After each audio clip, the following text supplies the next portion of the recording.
guys, how you doing? This is Ash here coming at you today in Raid Shadow Legends. Hopefully the video finds you all doing well. Today, we're going to go ahead and talk about every single epic inside the entire game that I truly consider better than at least half of the legendary champions out there in the game. These are epic champions who everybody who's lucky enough to pull them, provided you have the resources, obviously, and money, should consider maxing out. They're that good in all scenarios, and a lot of these champions are super versatile. Not all of them, but we'll talk about the exceptions to that rule as we come across these champions. I want to go ahead and actually start with the brand new faction, the Sylvan Watchers. So I only have one epic, and I think I want to do a guide on her because even though she's not on this list, I will say she is one of the most compelling Fire Knight champions inside the game. So keep an eye out for a guide here on Ursala. But the champion that I want to take a look at is White Dryad Naya. First of all, she looks freaking badass. Like, she is so cool looking. I mean, she's a white dryad, right? Whatever a dryad is. Is a dryad a druid? I don't know, guys. You guys who are better at lore can tell me. Now, I disagree with these reviews here. I mean, well, I guess I agree with a 5 on Hydra. But I would love to have this champion. I think she's better than most legendary champions out there. She ought to be. She's a brand new Void champion. Great defense. Really solid HP, so super great survivability. On her A1, it's an AoE decrease speed 50%. You're already speaking my language, man. Like, this is money. I love her kit already, right? On the A2, listen to this ability, 3-turn cooldown, okay? Removes all debuffs from a target ally. You can also use this on herself, 3-turn cooldown, right? Then heals them by 40% of their max HP. You can book up that heal as well, 25% extra if you book it up, right? 40% of their max HP. If the target is not this champion, decrease the cooldown of all of the target skills by 2 turns. You can do some seriously crazy stuff with this ability. I don't think some people truly recognize yet just how powerful this Riotous Revival is. It's really, really good, right? Putting the target skills, all of their skills, 2 turns less, and the great heal is really great, right? And now I want to talk about the passive before the A3 here. Whenever this champion is healed, heals each ally except this champion by 20% of that heal. So you can use it on herself if you want to. You'll give her a cleanse, you'll give her a heal, not the reduced skill cooldown, and then heal everybody else as well, okay? A3, we get on a 3-turn cooldown, we get the weak version of Strengthen, which is still super nice to have, and an Ally Protect on all allies, which is the best damage mitigator inside the entire game on the Ally Protect, obviously soaking up 50% of the damage. Really, really good kit here. I think she's a tremendous champion. She is by far my favorite overall of the Sylvan Watchers. All right, next up is going to be, I have to include this dude, man. I think he's that good to be included on the list, and it's Genbo the Dishonored, man. I mean, I really love this dude. Does everybody in the game need another arena nuker or another, faction war DPS or just another DPS champion in PvE dungeons? Probably not, right? So if you're watching this video and you're lucky enough to have Leo and Trunda and Candy and whatever, I wouldn't be here in the first place, would I? Maybe you could pass on Genbo, but I think 99% of players out there could definitely benefit from this guy. He can start out in the arena by self-buffing himself. You can build him with a 70% crit rate because he has the increased crit rate and increased crit damage, and then the extra turn. So that's his opening move. He comes in here with Heartless Blitz, does a ton of damage. It cannot be resisted. They decrease the duration of all buffs on critical hits, which is such an underrated part of this dude's kit. And then he's immune to decrease attack and will ignore Unkillable, aka Leo in Skull Crown and Swift Parry when he's under increased attack buff. So set him up with like a Gorgorab or an Arbiter or a Seeker, somebody like that. You're going to be looking really, really good. I really, really love that champion. I think he deserves to be on the list. On Dwarves, guys, listen, there's a lot of great champions here. First of all, everybody's going to have a problem with me leaving a bunch off because I'm really trying to stay at the highest level of standards here, right? So I include Demitha on the list, right? She's, just the queen of block damage in this game. I would say the king of block damage is Helikath, but even she has on a 3-turn cooldown, which makes her unique with the heal there. Great support champion, great heal champion. This Light of the Deep is an underrated ability as well. She's just great support in unkillable teams as well. So I'm including Demitha. I would definitely, encourage everybody to max her if you're lucky enough to pull her. And Geomancer, to me, is a top 3 epic champion inside the entire game. He is an auto max for anybody and everybody who pulls them. I'll repeat that. Automatic 6-star. Use your skill tomes. Use everything. This guy is worth it. Everything you got! Everything you got! I will tell you who my top 3 epics are as we get to them. Geo's on that list. His A3 is great. Depletes the target's turn meter. Fills his champion's turn meter by the amount the target loses. HP burn and weaken on a 3-turn cooldown for 3 turns, and then it synergizes with the Stone Guard. It's going to be deflecting that damage. Just amazing, amazing damage dealer. Has HP in all battles as well on the aura. Has an AoE decrease accuracy on the A1. I mean, this guy is just so unique. He beats out almost, you know, I shouldn't say every legendary, but a lot of legendaries. Hey, I skipped one, guys. I am a massive, massive fan of Taragi the Frog. I really am, dude. I'm a big fan of the Frog Man. And I think that, you know, he's another borderline. If you have, like, Ursa's Soul Cage, maybe you could get by with not maxing out Taragi the Frog. But this guy's so freaking underrated, man. He's an HP-based champion, a lot of HP. He's got when attacked, has a 50% chance of poisoning. A poison debuff on the attacker occurs once per hit. And then he has, on a 3-turn cooldown, he has a shield equal to 50% of his max HP, the ally protect, and then the heal on himself, and a reflect damage, and increases for each poison on the enemy team, dude. This guy's a beast for Demon Lord. He's got the AoE provoke as well. Chance increased by 5% for each debuff on the enemy team on 3-turn cooldown. This guy's just really, really solid. Also has decreased attack on his A1. A fantastic Demon Lord clan boss champion. All right, going on to Knights Revenant. There's only one champion in the game who's even comparable to Doom Priest, guys, and it is a Void legendary. So yeah, she's more special in terms of her uniqueness, if that's a word. I think it is, right? Compared to every other champion except for Tijuana Rock, right? And even against Tijuana Rock, she's bringing at least a heal also on her passive and removing a debuff. That comes in so handy in so many different areas of the game. She's one of the best cleansers in the game. She's a legacy old school champion. She remains one of the most powerful champions to this day. Listen, I am a huge fan of Miscreated Monster, dude.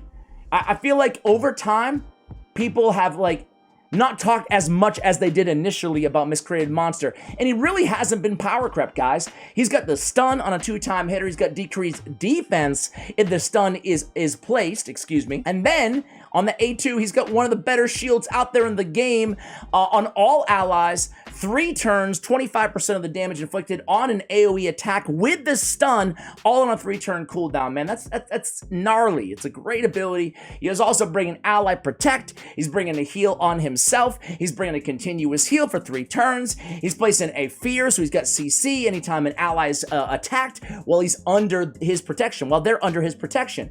Man, he's just one of the better support champions out there. He really is just a great champion. Spider, Ice Golem, the traditional dungeons. He's great. He still is great. All right, Rector Droth, man. Rector. I love Rector Droth. One of the 2 or 3 revivers that we'll cover in today's video. She's got the Great Revive, 60% turn meter, 60% HP, excuse me, and the Perfect Veil for 3 turns on a 4-turn cooldown. That's what we're looking for. She's also bringing a heal, a Perfect Veil as well, continuous heals on all allies with less than 100% HP. She does slow down things quite a bit. You guys who play Rector Droth, you know what I'm talking about. She can make a battle take about double the amount of time, because whenever an ally under that veil, which she's bringing to the table anyway, Perfect Veil, keep in mind, Perfect Veil already has damage mitigation built in, right? Perfect Veil is mitigating 15% of all AoE attack damage, whoever's under that Perfect Veil, 7.5 for Veil. Whoever's under a Veil or Perfect Veil, whenever they get a turn, it's healing them by 10% of their max HP, increasing their resistance as well. Man, I mean, great, and also brings decreased attack on the A1. Also very fast, really solid base stats on Rector Droth. Now, I'm tempted to put, like, I love some of these champions. Just shout out to Thylesia and Skullcrown. Skullcrown especially, I think she's very, very close to making the list, but I didn't want to go too heavy again on just nukers, you know? Even though she's more than a nuker, she's a control champion, she's an aura lead for Arena. But I feel like as you approach the end game, you might have using her a little bit less, but either way, I mean, I'm being picky here. Madame Ceres, man, she is just one of the best. I'm gonna put her skin on. Why not? Why not? The way I feel, you don't know if my love is. I know I'm not the only one. Madame Ceres is she's still probably the most used, or up there, one of the most used epics in even platinum tier arena. She's an arena god. She's got decreased attack, decreased defense, and a full buff removal. You can also use her in areas like Hydra Clan Boss as your debuffer. Granted, it's on a 4-turn cooldown, but she's also stealing buffs, placing block debuffs. She's placing true fears as well.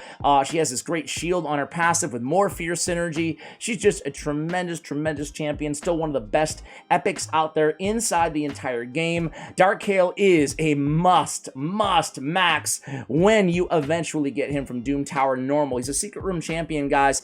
He's the only secret room champion that I'm including on this list as a must auto max 6-star champion. He's got the 3-time hitter. He's got the instant activation of 2 poisons or an HP burn or one of each. On the A2, he's got an AoE decrease attack. Each critical hit also has a 100% chance when booked 3-turn cooldown of increasing the duration of all debuffs on the target by 1 turn.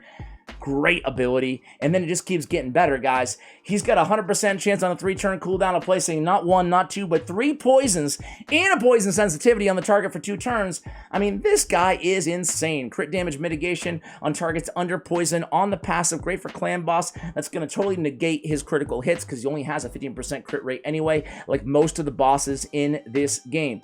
Dark Kael is a monster. Definitely a legendary-esque champion, no doubt about it. If he was a legendary, he'd still be a monster, you know? Like, and that's the same thing with all these champions. Husk. I'm including Husk especially because, not just because of the CC on his enemy max HP despair ability, which is fantastic, not just because he's kind of easy to keep alive as an HP-based enemy max HP nuker, not just because he has a decent provoke on his A1 can be a provoker, but really, he's just a boss of a champion with Hydra Clan Boss. Because of that enemy max HP, he's one of the best damage dealers out there in the game, even again stacking against legendary champions. And you can use him in other areas too. As I mentioned, he has an underrated stun on a 4-turn cooldown on the despair ability. Me personally, I like to put him in reflex gear, shut off the A3 because it's not that great of an ability, to be honest, and try to get this down to a 3-turn cooldown vis-a-vis the reflex gear, which is often going to happen. Vogoth, okay guys, top 3 territory. Get out the way. Get out the way. Is he? What is love? I want to make sure that I'm not going to include 4 champions in my top 3. I think so. I think so. I think the Vogoth is just, I mean, he's amazing. He's one of the best healers inside the entire game. You can use him in so many different areas, from arena, go second teams. I mean, you just name it. Bommel, like, he is just the ultimate healer. Iron Twins, you know, you can use multiple Vogoths. He's got the provoke on the AoE. He's got a triple hitter, which is great on the A1. But really, it's about whenever this champion is attacked, heal all allies by 50% of the damage received, 25 against bosses. That's insane. He's also bringing the leech on the second passive. This guy is just a monster support champion inside the game, let me tell you. Seeker is the engine that makes so many unkillable teams run. Not only that, but he's a super underrated defensive arena champion or offensive arena champion. He starts out with this tailwind, a turn meter fill of 30% on 3-turn cooldown with increased attack, and then with the extra turn, I mean, this is a motor ability, again, on unkillable teams, on Bat Eater, on anything Bat Eater, basically, right? Man Eater, Batman comps in Demon Lord. But again, look at this ability. Heals this champ by 20% and plays an increased defense on all allies as soon as he's hit with a critical hit. It makes him a great go second arena champion too. So you can use Seeker in so many different areas, from dungeons to Demon Lord to arena. For me, it'd be hard to not recommend, forget the double negative. What is love? Actually, that wasn't a double negative. It'd be hard not to recommend maxing out Seeker as an auto. Next up is going to be, oh man, you guys know my love for Magnarr. I mean, Magnarr is just the ultimate arena go second nuker, dude. And not just arena, you know, I tend to have a bad habit of focusing on where I feel champions are the strongest. But as I've said about a bunch of champions in today's video, you can use this dude pretty much anywhere, man. Like, he is one of the best, tankiest nukers out there. Just really, really good. Even his A3 fan, the Flames, hits really, really hard. He's got the debuff spread. He's got, you know, an extra hit on enemies without HP burn. He's got a stun on enemies under HP burns. You can use him in Spire as well. I mean, this guy is just a monster of a nuker. He's, you know, he's a very special champion in my eyes. Massive shout out to Umbral Enchantress. Again, there's going to be a lot of snubs in today's video, but I feel like, you know, with a champion like Umbral, for example, I feel like she's very special. She's certainly unique. But, you know, I feel like there's a lot of great provokers out there and block buffs champions. Again, there's going to be a lot of snubs in this list. Allure's not going to be one of them, though. Allure, a very alluring champion. She just kind of floating, just having a good time. She just, you know, she just being Allure. I'm really getting frustrated with the lack of communication. You know, A2, A3, cool, whatever. Especially A2, I'm a big fan of. I'm a fan of this ability, Temptation. But Psychic Whip, man, it's just one of the best control abilities, which lends her to be one of the best control champions inside the entire game, specifically for Fire Knight, but really against Nether Spider as well. Anywhere that you need control, essentially. Any boss whose turn meter is viable to be reduced and is not immune to it, Allure is going to be your gal. She is like a cheat code against the Fire Knight. For that reason alone, I would definitely max her out. Going on to orcs here, guys. I think the only, for me, like, listen, Duck the Pierce or Duke the Pierce or whatever his name is, he's a boss. Big fan of Sandlashed. But for me, and I'm a big fan of Tuok too, because he's, you know, we talked about this in a recent video. He's one of the only, like, 4 or 5 champions in the game with decreased speed on an AoE, 100% land rate on a 3-turn cooldown. And he's a great nuker, you know? But that's a very unique and rare ability to have. Anyway, he's not on the list, though. I like him, but he's not on the list. Seer is. I mean, Seer, I'm not even going to spend a lot of time on her. Karma Burn is the ultimate nuke in PvE inside this game.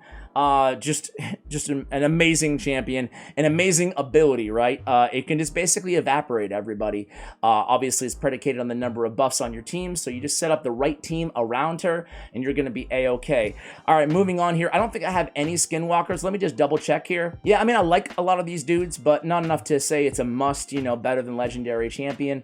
Lizardmen, I think I feel the same way. You know, I want to give, like, I'm right on the fence with a couple of these champions. I think Aox the Remember is a very, very special and really good champion. I'm a big fan of Jareg, especially Venomage. It's hard not to recommend putting I think I'm going to put Venomage on the list. We get instant activations of poisons on the A1. We got decreased defense on a single target, great against bosses. Also has decreased attack on targets under a poison debuff, so it can be a great debuff if we're talking Demon Lord. And then we have the AoE with heal reduction and poisons, so just great damage dealer with the instant activations. But, you know, what's more about her is that has a very unique and which makes her really special is damage mitigation. Enemies under heal reduction inflict 15% less damage. That is an underrated passive, or maybe it's properly rated if you know, if you've been playing the game for a while. It gives you a freaking reason to have heal reduction on your team, which she does have, again, on a 3-turn cooldown, 100%, you know, lasting for 3 turns. So that's going to be a great overall damage mitigator. You know, guys, I've talked about this a lot here on the channel, but these passives that mitigate damage, just enemies under blah, blah, blah, inflict blah, blah, blah less damage, right? Or enemies, or all allies received 25% or 10% or 15% less damage. There's not that many champions in this game who have that ability. Venomage is one of them, and a rather unique one as well. And keep in mind, those abilities stack too, so very, very good champion. Venomage definitely on the list. I do not regret that at all. All right, going on to, oh, why am I in Dark Elves? Did I just click on Ogre? I hate being kept in the dark. We talked about Vogoth, we talked about Geomancer. Let's talk about the third in the trio, in my opinion, best in a vacuum epics in the game. It's Ugo. You guys know I always talk about Ugo. She's insane. You know, you see players who have every debuff or every champion in the game still using Ugo on one of their Hydra teams because she has decreased defense and block buffs. That can help you out, not just in Hydra clan boss, basically anywhere. She's also bringing a mini cleanse. She's bringing a great heal. She has that, you know, revive if she's the last one left alive. She has a leech on the A1. Just an absolute beast of a champion. Yeah, just one of my favorite champs. I think she's probably my favorite epic champion inside the entire game. Maneater, he has to be on the list, man. I mean, there's so many, not just single, but double Maneater teams out there. We talked about Bat Eater earlier when we talked about Seeker. But, you know, I feel like unless you're already sitting on, You just so happen to pull a bunch of unkillable legendaries. They're not even that many, right? And a Demitha and a Helicath. Maybe you wouldn't have to max out Maneater. But the cool thing about Maneater is he's even got the decreased attack on all enemies, provided that first attack is critical. He's got a very, very, very underrated the rest of his kit. Siphon is fully depleting the target's turn meter and then filling his by the amount that the enemy loses. Dude, this guy's a boss. He's a boss of a champion all around. Really, really like this champion. Can you tell? Listen. Skull Crusher, it's hard not to include him too. He's the only epic with counterattack, right? And he's bringing Ally Protect. A simple kit, but very, very effective. Fire Knight, Demon Lord. Just an overall, like an old school champion who's still got it, man. He's still got it. Still only Valkyrie, Martyr, and Skull Crusher, the only 3 champions with counterattack in this game. And I don't think they're going to be adding... I think I asked Cirilla that on my last interview. I forgot what she even said. I forgot if she said she'll add him again, but they've been kind of moved in the direction of ally attack teams, and they never added another counterattack champion ever to the game. So he's got that going for him, the only epic with counterattack. Dude, I am such a massive, massive fan of the Fat Man. I really am, guys. Farrakhan the Fat is just like, you know, again, he's got the HP burn and poison, so he's bringing some damage to the table, right? He's got decreased defense on his A1. And then he's just one of the best blender comp champions out there. But, you know, aside from that, he can deal a lot of damage. And he can just, he's crazy. Increased crit rate, increased crit damage on all allies. Then all allies will join on an ally attack on a 4-turn cooldown. He's really, you can stand him right up there with Lanicus the Chosen and Creel the Witch Arm and, you know, the Longbeard, the ally attack champions who are legendaries. He is the only epic who you can say that about. Sure, he might not be quite as good as all of those champions, depending on where you need him, but he's just really, really solid. He's also Spirit Affinity, right? Which those champions are not. So he's got that going for him as well. I love the Fat Man, man. He's a really, really good champion. A lot of champions I love here. Shockingly, I even love Woe Painted, but I'm not gonna put her on the list. Sacred Order, guys, I believe there's 2 here. I want to give a big shout out. He's not on the list because there's a lot of kind of champions like him. But I'm just a big fan of Mordecai for a burner. Fenax, I'm a massive fan of. But again, he's not. To me, he's not so special that he's just like the best of the best. And that's what I want to limit today's list to. Deke is because he's got the turn meter. He's got the extra turn. He's got the control built into the A3. And then he's got decreased defense on 100% land rate on a 3-turn cooldown for 2 turns. But because of the extra turn here, he can basically always keep this up. He also has speed in all battles, a great aura, especially for an epic. That's the same as Duchess, the same as, like, you know, a lot of the better legendaries in the game. And then we have the Leech as well, just bringing that on each hit, having a 30-50% chance when booked of dropping that. So he's just bringing so much to the table, and he's just a really special, to me, like the big, I hope I'm not forgetting anybody, but the big 3 debuffers are Stag Knight, Deacon Armstrong, both Spirit Affinity, and then Duck the Pierced for Magic Affinity. What about me? I guess Thylesia would be up there too for the Force Affinity, sorry. Cardinal, you know, I mean, Redemption is such a unique ability, especially with Stone Skin, that you almost have to put her on there, but she's also a little bit more niche, so she's borderline for me. You know who's not borderline? Godseeker Aniri.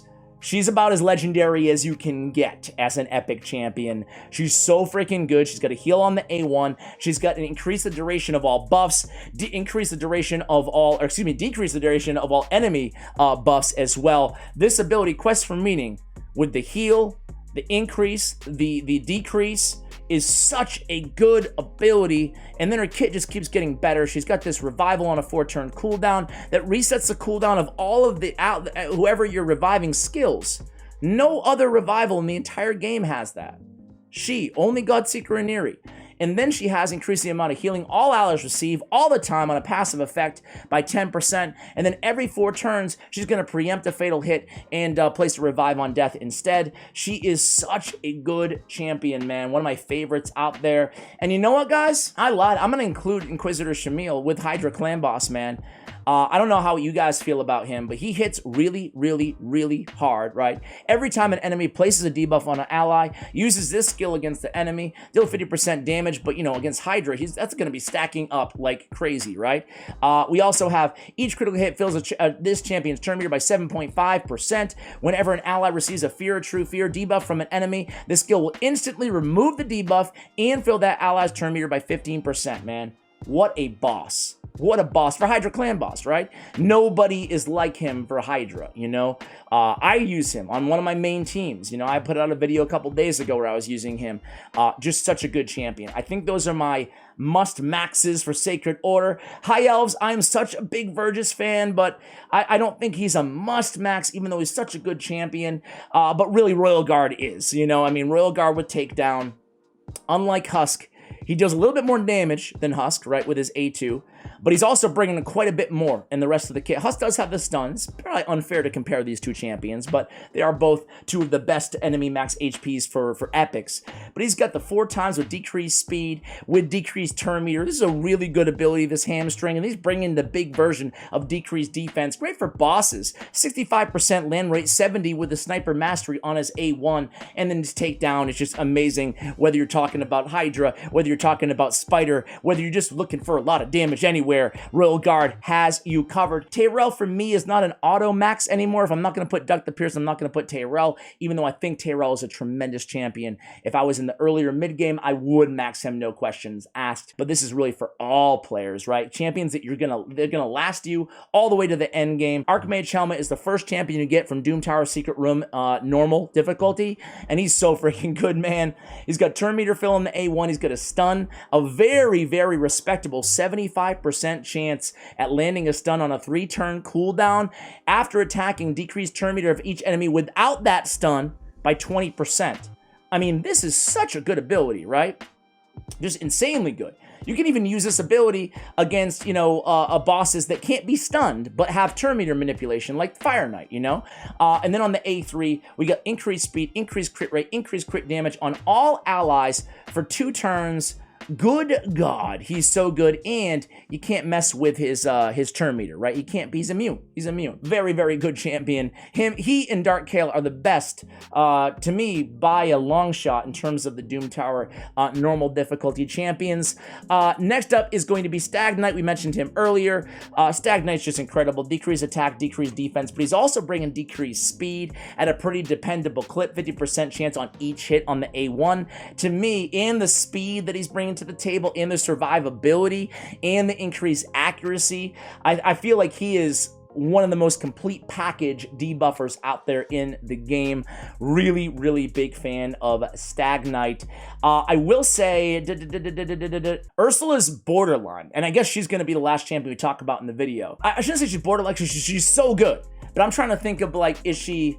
Yeah, she's good enough. I'm going to include her on the list. Because I was like, okay, well, what if you have Duchess? Well, who cares, man? I'm not saying she's better than every legendary. I'm saying she's better than most legendaries. And that's definitely the case with Requiem. Revives all dead allies, 5-turn cooldown. It's a very, very, very good revival. It's really one of the best AoE revivals out there inside the entire game. It's not the best, but it's up there. There's that new legendary from the new faction. But anyway, increased defense and strengthen on all allies for 3 turns, and you can use this ability even if there's nobody dead. So she's bringing 2 of the best, buffs out there in terms of damage mitigation. She also has decreased attack and increased attack on the same ability. Granted, she needs 9 books, but very, very good. Decreased target's turn meter as well on the A1. Guys, those are all the epic champions. I would auto 6-star no matter who you are. I truly think most of them, all of them, are better than most legendary champions out there. Who did I miss? Who would you guys recommend I add? And who do you disagree that I put on the list? Is there anybody that I'm too high on, in your opinion? I would love to hear from you guys in the comments below. Sending positive vibes your way. Thank you for watching, and as always, take care, guys.